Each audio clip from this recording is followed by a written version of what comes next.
Before we jump into today's show, I've got a really exciting announcement to make. The autumn cohorts for Start Your Podcast group program are now open. There are 5 dates between September and October, and it's a 6-week program that will get you launched before Christmas. So if podcasting was on your to-do list this year, if you really want to get your podcast up and done by the end of 2023, then come and join me for one of those cohorts and let's make it happen. I have a free masterclass available for you called Understanding the Power of Podcasting. You can go over to donnaeade.com/masterclass, watch the masterclass and get access to that enrollment. I hope to see you in one of the autumn cohorts very soon. That's donnaeade.com/masterclass. Let's get back to the show. You're listening to the Wedding Procast UK, the place to be if you are a UK wedding professional looking to grow and streamline your business. I'm your host, Donna Eade, 10-year wedding photography veteran and CEO at the Society of Professional Wedding Vendors. If you want to grow and streamline your business, this is the podcast for you. Make sure you hit subscribe where you listen or join our email list at www.spwv.co.uk. You'll find the sign up form at the bottom of every episode, and by doing so, you won't miss a thing. So let's jump into today's show.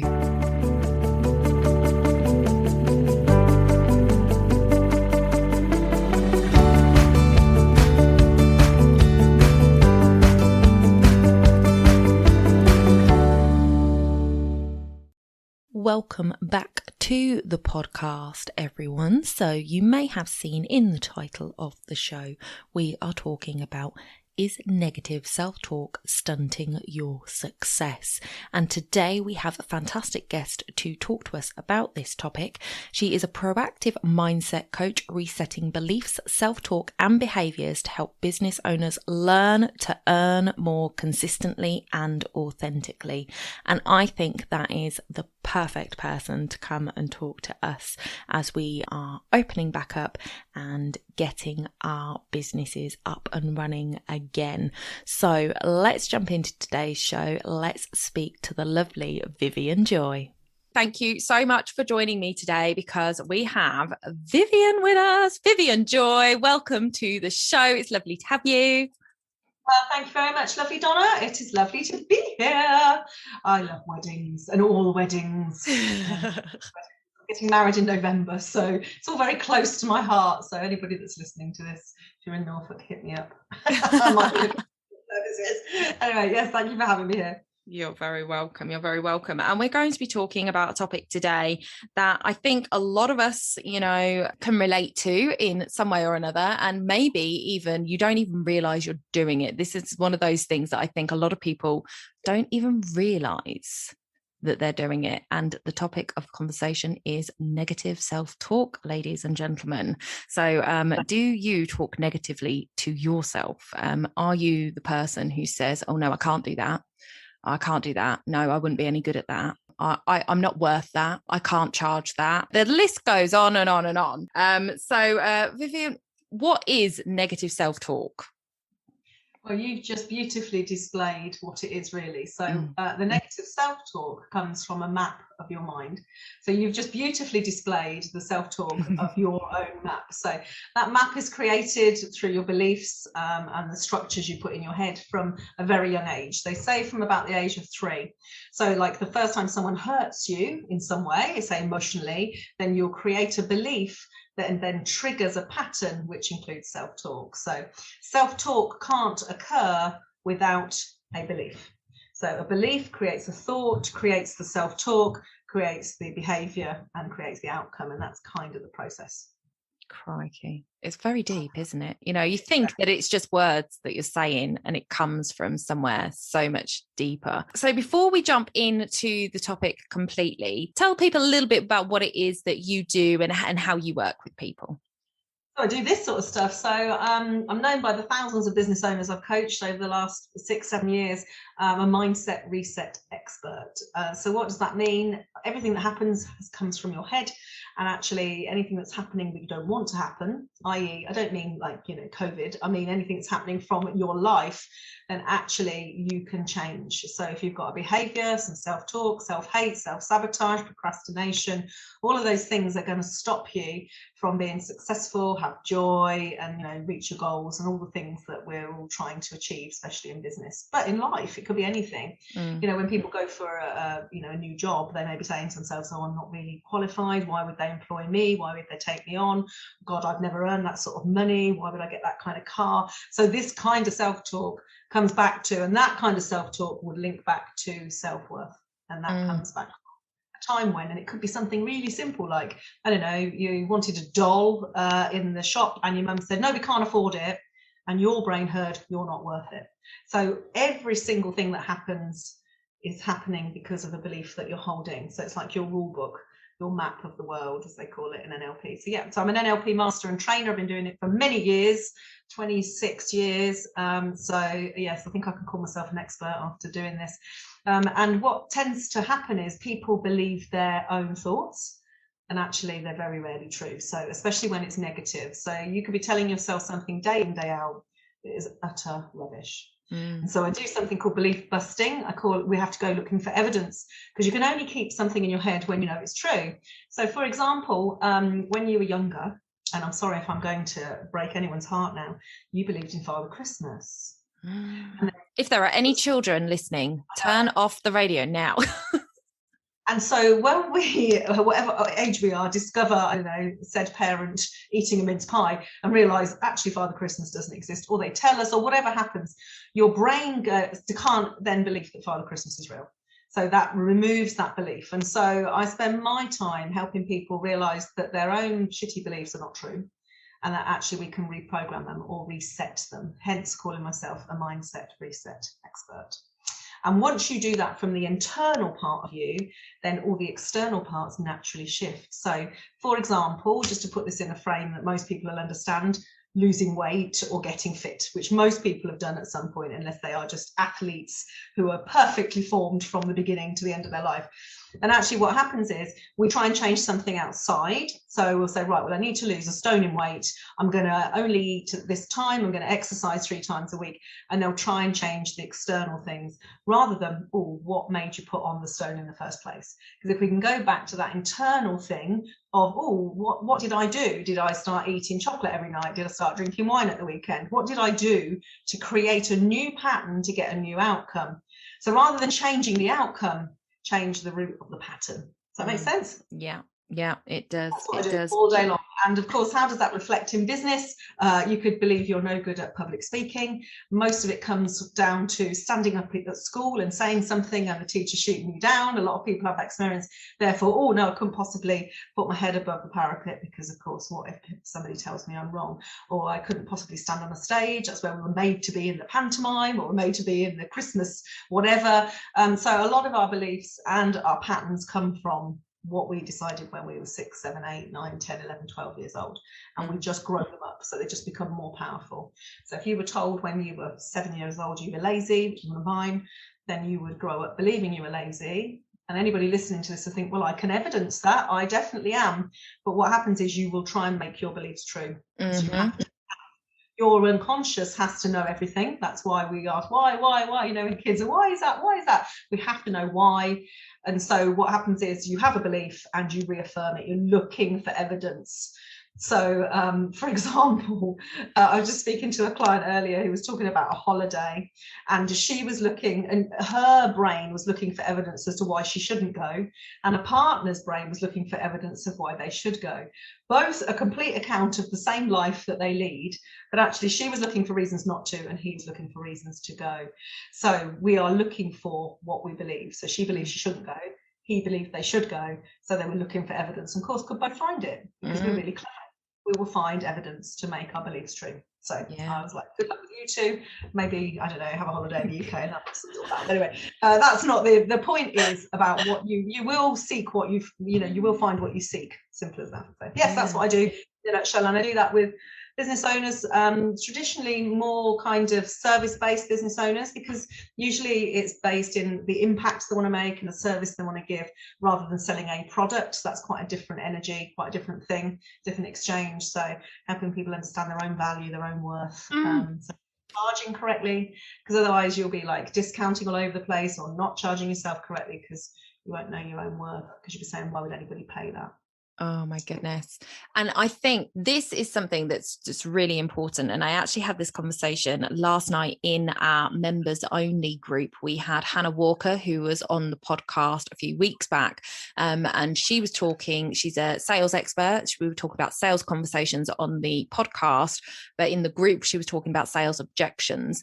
And we were talking about the difference between our own self-worth and value, which is what I think a lot of this negative talk is aimed at, our own self-worth and value, versus the value of what we're actually selling.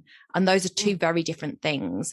And, you know, I think for me, I've spent a long time equating my pricing to my personal value, because that's what somebody once told me. They said, you know, what do you want to earn? What lifestyle do you want to live, which is like what I'm worthy of, versus your cost of goods and your cost of doing business, and work out what you should charge based on that. And I shouldn't have been looking at that. I should have been looking at my cogs. I should have been looking at my cobs, and I should have been looking at what is the value of the product that I'm selling, which is the service that I provide. And that is not attached to my self-worth.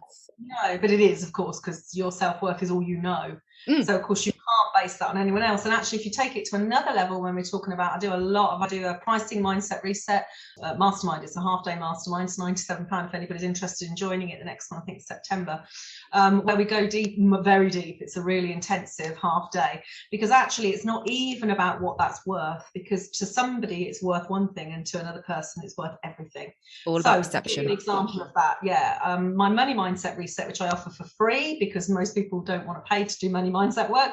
That's my belief, right? Not everybody else's. There are people that charge a lot of money for it.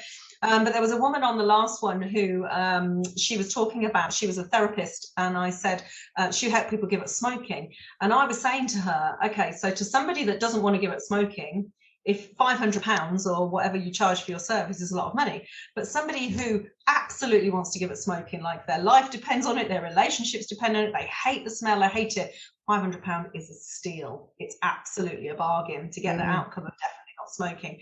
So it's only worth what somebody really wants from it, which is where all the ideal client work comes from. Yes. So, you know, the whole load, it's a really big subject on it. I mean, a huge subject. Yeah. But the self-worth stuff is all money mindset, but it isn't money. It's never about the actual money. It's about how much we're valued by ourselves. So you will only ever charge what you would pay. And anybody listening in. So the way you earn money is the way you spend money. I listened to a talk a few years ago by a guy called Grant Cardone. He's a big American billionaire bloke. I wasn't too keen on it, but this one thing he said was, the way you earn money is the way you spend money. Like, for example, if you wouldn't spend £200 an hour on something, then you'll never charge £200 an hour. If you wouldn't spend £20 on anything, like I don't know, then you wouldn't charge it either. Yeah. So if you host events, let's say, hypothetically, and you wouldn't spend £500 on a full day of training, then you're never going to charge £500 for a full day of training. That makes so much sense. Yeah, absolutely. So I used to run events years ago when I first started Vivienne Joy's, my business. I used to run events, and they were £35. And they were a whole day, included lunch. And I look back at that and I go, Jesus, what were we thinking? Like, they were worth hundreds. And the changes and the dramatic change in people from that day were incredible. I don't run them anymore, I hasten to add. But I remember there was a girl one day who messaged me and said, I'd love to come to your event. I really need it, but I haven't got the money. Now, to some people, £35 is nothing. And to other people, it's everything. Like, it's the difference between having a meal out that month. Like, it really, so this is all about money mindset. And I knew this woman, and I thought, she does need it. And I just said to her, look, Louise, why don't you just come? Don't worry about it. Pay me back at some point. I don't know, buy me lunch whenever you can. It's not about that. I know you need to come. I'm willing to buy your lunch for you. Did she come? No, she still didn't come. So it wasn't about the money. It was about value. Yes. So this is about people not valuing things. So you could, Donna, you were just talking about being, used to be a wedding photographer. if you weren't putting across the right energy or the right marketing or the way that you come across, you could be charging £200 and you wouldn't get any clients, or 20 grand and you wouldn't get any clients. It doesn't make any difference. Yeah. The money isn't the thing. The money is never the thing.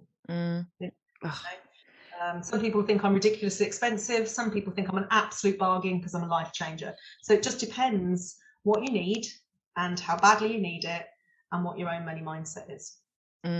That's so good. It's so good. And I mean, obviously a little bit off topic because, you know, we're talking about just the negative self-talk, but I think this is all completely and utterly relevant. And we will talk a little bit more about that 3-day money mindset. Comes from, because if you thought, let's just take that hypothetically, if you knew you were best at what you do and everything you did was of massive value and you only talked to the people that you were supposed to talk to, then your self-talk wouldn't be negative. You wouldn't be saying, oh, they're not going to pay that, or why would they come to that, or why should I do that? Oh God, I can't put another post out today.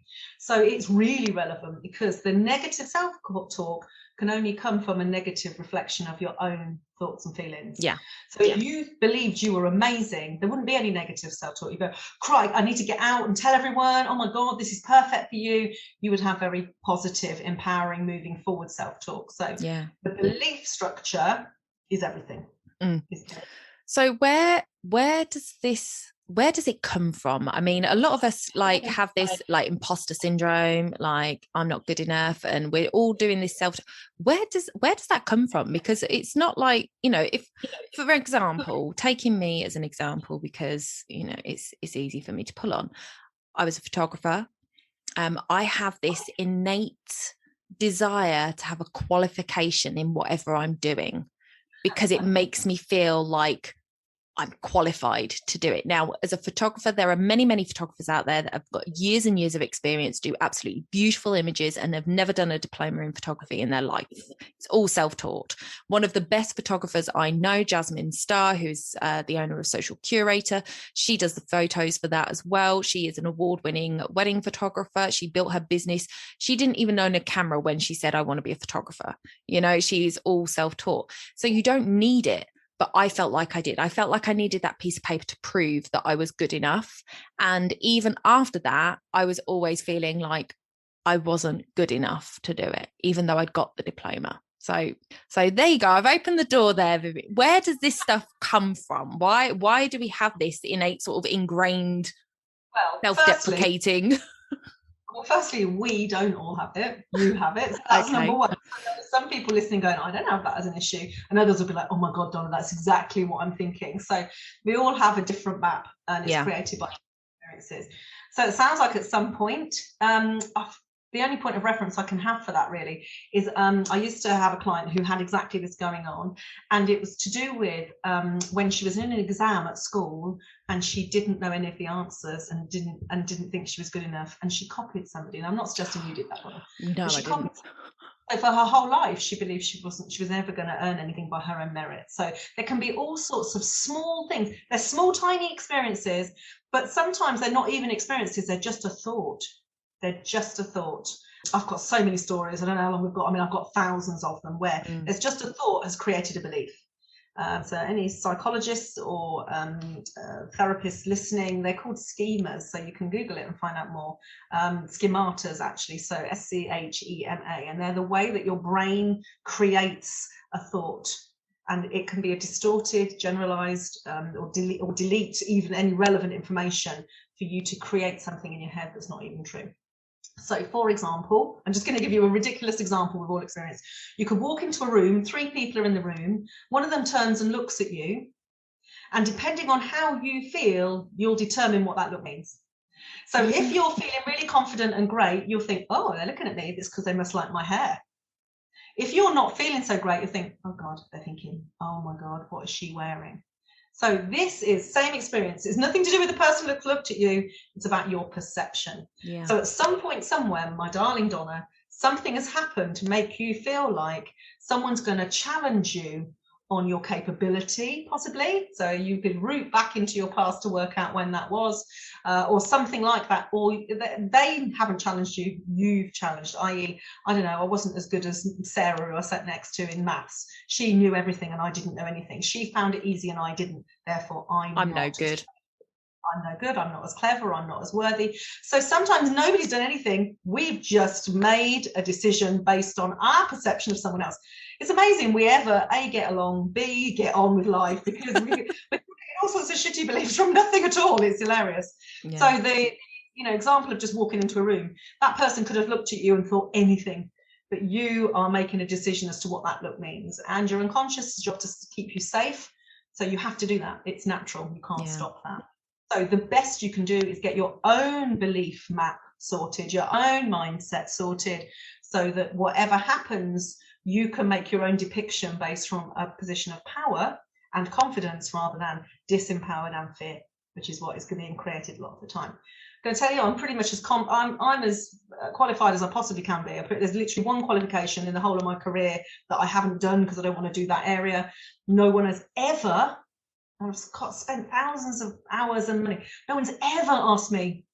And can I tell you, no one's ever asked me, and I've worked in big corporates, £7 billion turnover companies, the biggest I've worked for, didn't even ask me if I was qualified, not at any time.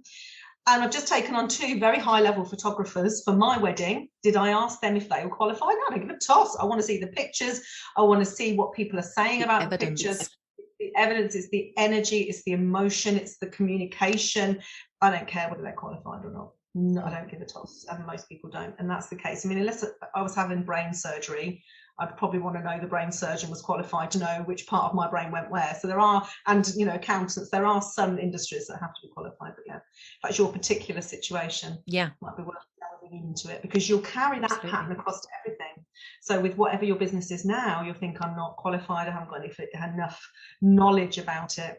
And it's also a really good way to keep yourself stuck, dare I say, because you'll be thinking, oh, I would do that, but I need to learn more. I would do that, but I need to know more. I need to get a certificate. I need to go to college. I need to do a course.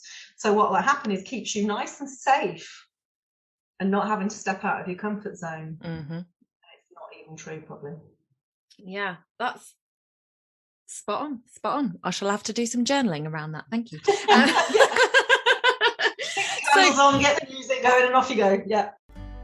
The Society of Professional Wedding Vendors is opening its doors to new members at the end of September, so please do head over to the website www.spwv.co.uk, where you can sign up to be on our waitlist so you will know as soon as we open the doors. Don't forget to hit the subscribe button where you listen to the podcast so that you don't miss a thing. And if you enjoyed today's episode, then please consider sharing it with your friends in the biz and sharing it on social. You can tag me on Instagram at DonnaSPWV. So now we're sort of understanding that, this negative self-talk is coming from these thoughts that we're having. How do we start to change that conversation? Yeah, okay. I have a model that I created myself. It's called the Mindset Reset, and Reset is an acronym. So it's a 5-step process. So I'm going to run you through it if you've got time. Yeah, absolutely. It's quite straightforward. So the first thing you have to do is realize. So that's the art. You have to realize what you've said and then remember where it comes from. So for example, if you were saying to yourself, oh, I can't possibly do that, I'm not qualified enough. You need to realize you've said it, because that's the main problem, is not knowing that our actual verbalizations are coming from belief. So as soon as you hear it, you think, oh, that's a belief. Where does that come from? Because it's not true, is it, realistically? Like that saying, oh, I have to be qualified to do a podcast. Well, no, you don't, because here you are. And unless you have a qualification in podcasts, in which case, oh, I'm interested. No, you don't. So consequently, you don't stop and think, oh, I can't do a podcast, I'm not qualified. No, you think, oh, it'd be lovely, we'll have fun, we'll record it, people will listen, they'll enjoy, they'll learn, and maybe they'll come towards me and work with me some more. So actually, the belief that you have around other things probably isn't true either. So you don't have to be more qualified as a photographer. No, you need to get more experience, more talent, I don't know, more effort, I don't know. So remember it, so realise you've done it, so kind of, realise you've done it and remember it. And then the next part is the E, is to kind of experience it. So kind of remember when you found it, where it came from. Like, so that, and that, you know, that's where a coach comes in. But you can do it yourself if you're really, I don't know, tuned in or clued up to your own unconscious, is to work out where it came from. So, for example, I was told I was lazy by my mum. I can remember, as soon as I catch that, oh God, I'm so lazy. I hear myself say it and go, no, you're not, Vivienne. It's a shitty belief. It's not real. It's something you believed when you were 8 and it's not true. Now you're 48 and 40 years of that, of trying to make it true. And it's not, I'm not lazy. I work 16-hour days sometimes. I don't know anyone less lazy than me.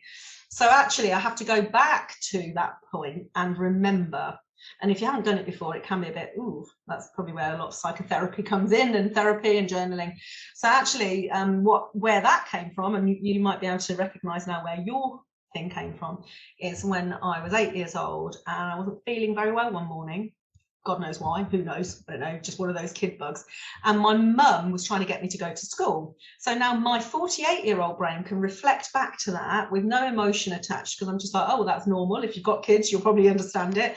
And I can remember my mum saying, come on, get up, you've got to go to school. And of course I didn't feel very well and I didn't want to get up. And my mum was really annoyed because she was probably late for something. And of course she needed to get me to school on time. And she shouted really angrily, which my mum never did much, God, Vivienne, you're so lazy. And of course, because I didn't feel very well, and if you're in an altered emotional state, you'll believe what somebody with a higher power of authority tells you. So I believe that. God, I must be lazy. She's right. I'm laying in bed. I don't want to get up. My mum knows everything anyway, because she's the one teaching me everything. She must be right. I'm lazy. And that stayed with me. And then what happened was I evidenced that. So then I was too lazy to do games at school. I was too lazy to get my first job. So I made it true. Self-fulfilling prophecy. It wasn't true in the first place, though. So when you get space, which is the S of the reset, and you get some space from it, i.e. I've got 40 years space from it now, and I look at it, I go, that wasn't true. I wasn't lazy, I wasn't very bloody well. There's no way I wanted to get up and go to school. Maybe I'd been sick. I can't remember the beginning part of that because I was 8 years old. But actually, my mum said I was lazy because that was just a word that came out of her head because she was frustrated, but it was never true. So I've lived that, oh God, Vivienne, you're so lazy, from a belief I made that was never true in the first place, from just one thing my mum said. Yeah. Like, parents hate me when I do this because they're like, oh my God, what am I doing to my children? That's fine. If you're not doing it, someone else will. So actually, the next E, so we've got remember, experience it, and get some space from it, okay, to see it more objectively. And then the next E is evidence. So the evidence is there isn't any. I wasn't lazy. So I look at my school, look at everything else. I've got good evidence that tells me I'm not lazy. Whereas before I was looking for evidence that I was. And then the T is the truth. The truth is actually, I'm not lazy. Far from it, actually.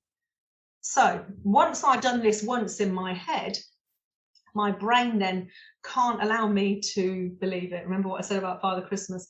So once I've gone back to the original experience, we call them the first or worst in NLP. So the first or the worst time, and that was my first time, and probably the worst time. No one's ever called me lazy since. I'll kill them. But so when you talk about reactions outside of you, it's when someone triggered something inside of you. Like if you said to me, oh, Vivienne, you're very quiet, I'd go, that's not true, that's funny. It wouldn't trigger me. But if someone said to me something, lazy. if someone said to me, oh, you're being a bit lazy, it would trigger me because I believe it myself. Yeah, so that's where the external triggers come from. It's amazing we have a relationship, right? We've got all this going on. There's a little landmine of belief sitting in the back of our head that anyone could just trample on at any time and just make us explode. And we have it happen, don't we? Yeah. Friendships, in work, business, where we say something and someone has what we call an adverse reaction, like that shouldn't have made you that cross, what's going on there? They're like, whoa. And that's because we've hit somebody's trigger point, we've hit someone's belief, and they are going to react to it and respond to it. And so yeah, it's nothing to do with you probably in the first place. So once I've worked out the truth of it, I can't believe it anymore. That's the end of it, really. But it still will come up in my head because I've been doing it for so long. So it's that pattern, but I'll just laugh and go, oh no, that's my 8-year-old self. Bless her. She didn't know any different. So that's how you can stop yourself from believing shit that's not true. Yeah. There's the thing of it, really. Does that help? That's brilliant. That's so good. And I think that actually it is that first R, realizing, because we say so much negative, the can't, shouldn't, it's not. You know, those words can be so detrimental, and we don't even realize how detrimental they are to our psyche. I think we do know that they're not right for us, but we don't know what to do about it. And they all come from these beliefs. The one I hear most in business is I must. And I call it masturbating. I must. Because actually I must comes from a position of I don't want to. Whereas I am going to, or I want to, or I'll enjoy, are more moving towards kind of enjoyable things. But I must, or I need to, they're very negative energy spaces. Like your to-do list is like, oh, I've got loads to do, or get done list is, oh, I'm going to get that done. So tiny little changes in the language that you're using to yourself will change your negative self-talk, will change your self-talk, but you've got to catch it. Yeah. So every time you say something that is negative, even if it's inside your head, just catch it. Imagine yourself catching it and looking at it and going, oh, what is that? That's not good for me. I don't want that anymore. Can I work it out of me? Can I work out what it is and work it outside of myself? Because that way it won't belong to you anymore and you can let it go. So sounds easy, and it is when you're under some expert guidance, so you get the concept of it. And once you've done it a few times, you know, you can coach yourself. It becomes really powerful.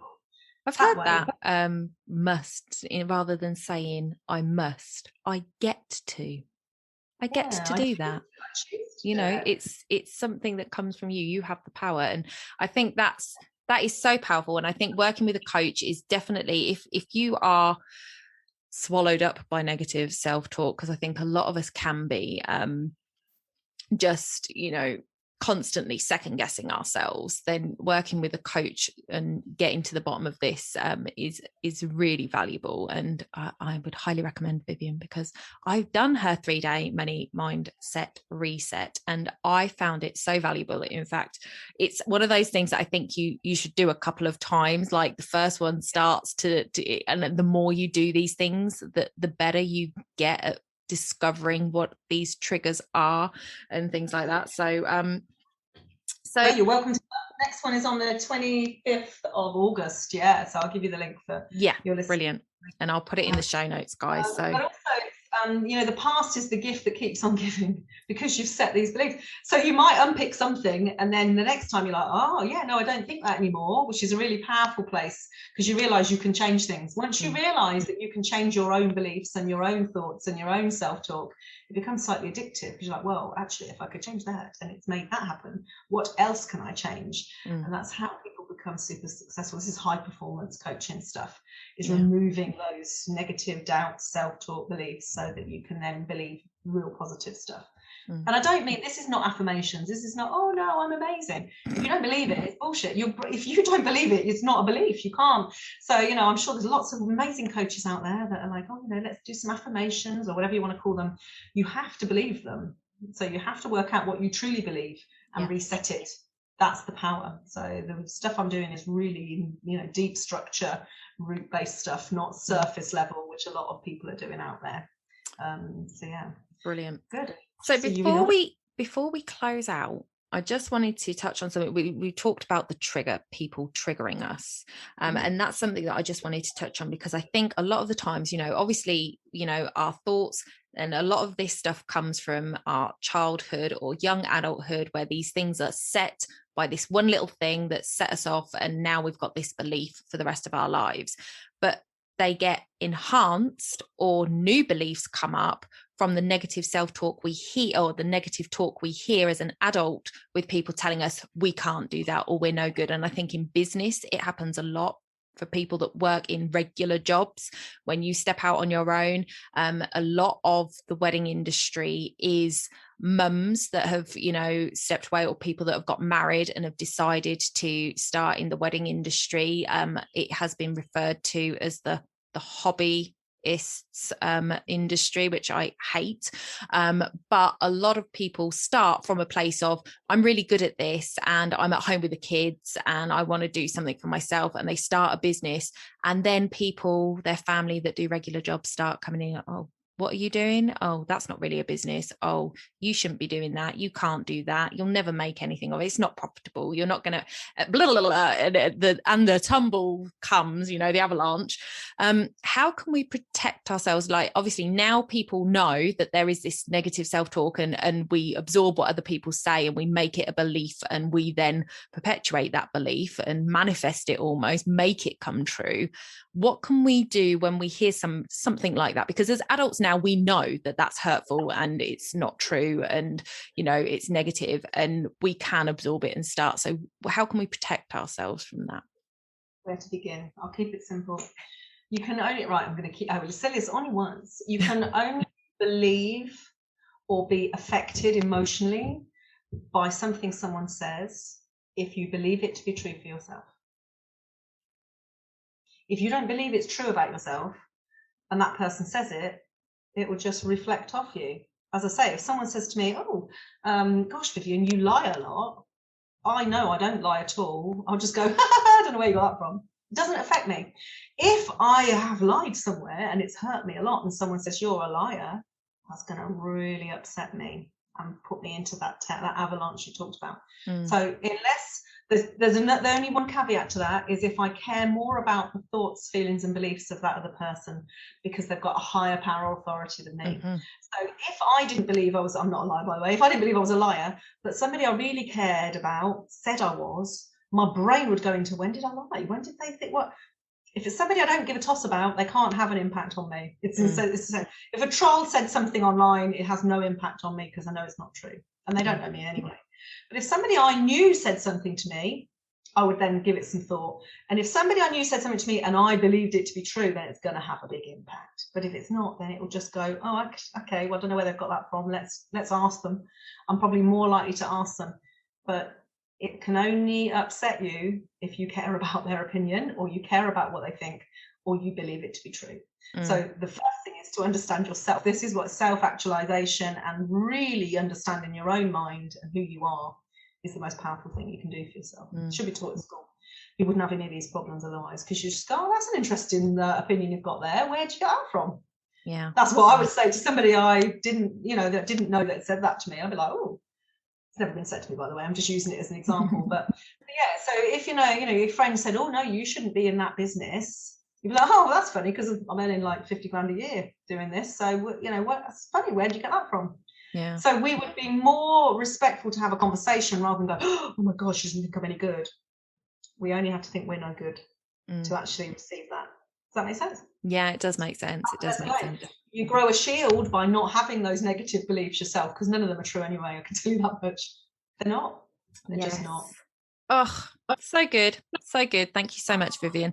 So tell us a little bit more about this 3-day money mindset. I obviously have been through it once before, so I know how it's said, but for people who don't know how it's run, tell us a little bit about the structure of it, because it you hear a 3-day and people are going to go, well, I haven't got 3 days to commit to that.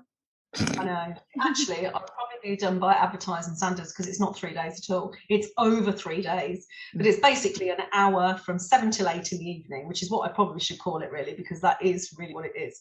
So so it's three. It starts on but there's a bit of a welcome, because it's all business owning women basically. So of course we have a lovely time. We do a welcome on the Tuesday evening, which is the 24th, and then on the 25th it's 7 till 8.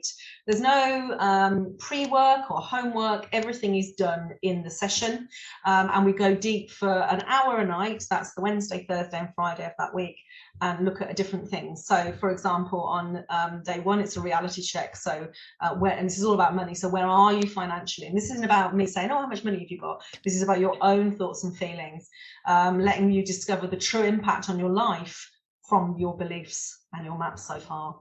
And then on day 2, we look into those beliefs and conditioning and the self-talk and behaviours and where they come from, because we are usually just basically a walking kind of replica of where our beliefs have come from. Think parents, grandparents, teachers, friends. So where it comes from, and even if it's true. So we do the truth hunting. So it's this hour is a very deep hour. It's not sort of, oh, I'm just going to listen in. It's like, come and do the work. And then day 3, we look at the future impact, i.e. if you were to carry on from with those kind of money beliefs, what will happen for you?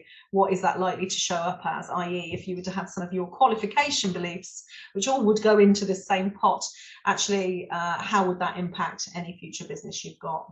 It'd probably stop you and make you get in your own way.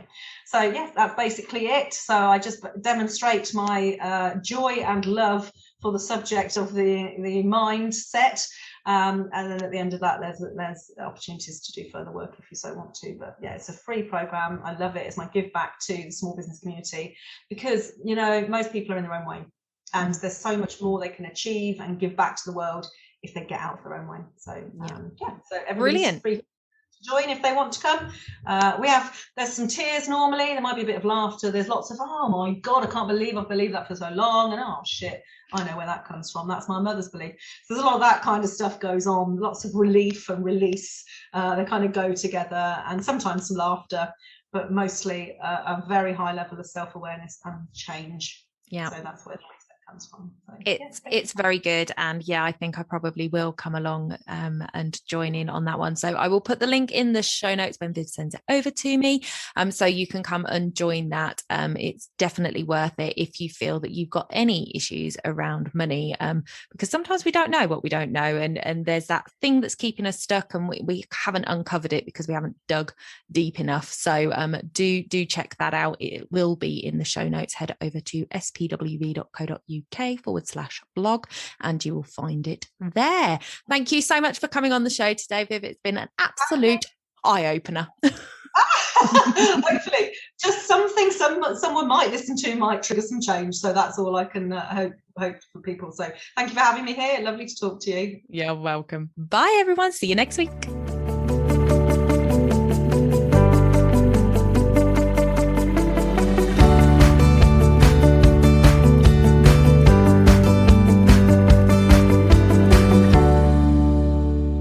Don't forget to hit those stars and leave a review of the podcast where you listen if you found value in what you heard today. It's a free way you can help the podcast reach more people just like you.